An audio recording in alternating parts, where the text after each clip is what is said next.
Nuh merasa telah melampaui batas dalam tugasnya itu, ia hendak membela anak istri.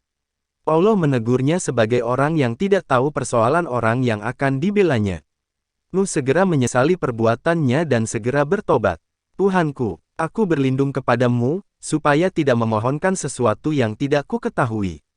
Dan jika engkau tidak mengampuni aku dan melimpahkan rahmat kepadaku, niscaya aku termasuk orang yang rugi. Bahtera terus berlayar mengarungi lautan, sampai banjir pun berakhir dengan perintah Allah, hai bumi.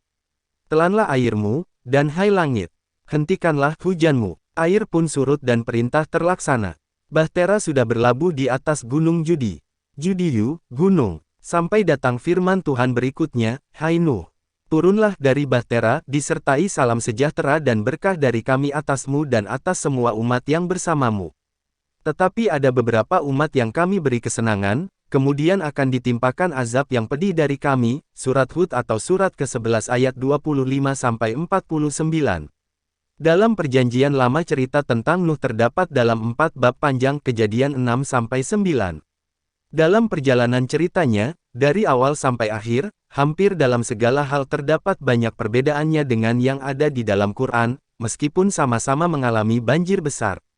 Nuh merupakan nabi pertama yang berdakwah kepada kaumnya, kata para mufassir, dan sejak itu pula Allah memberi peringatan dan menurunkan azab bagi mereka yang menentang dan membangkang, sekali ini berupa air banjir besar. Tampaknya itulah azab yang pertama pula diturunkan kepada manusia. Kemudian datang berbagai azab alam menimpa umat-umat lain yang datang sesudahnya, dalam bentuk yang berbeda-beda, surat Hud atau surat ke-11 banding 89 petir, angin, gempa dan sebagainya. Di mana lokasi Nuh ketika berdakwah sampai terjadinya banjir itu, dan sampai meliputi berapa jauh kawasan yang tertimpa banjir. Mengenai lokasi tidak ada referensi yang menjelaskan. Tetapi sampai berapa jauh kawasan yang mengalami bencana itu, kecenderungan para ulama berpendapat bahwa banjir itu menyeluruh. Tanpa menyebut sumber, Najjar mengatakan bahwa beberapa sarjana geologi mengatakan, setiap kami mengadakan penelitian di puncak-puncak pegunungan kami menemukan fosil-fosil binatang yang hanya hidup di air. Ini menunjukkan pernah terjadi banjir sampai mencapai pegunungan itu, bahkan beberapa kali banjir melihat usia fosil-fosil tersebut. Bukan tidak mungkin banjir Nuh itu salah satunya dan rata menyeluruh.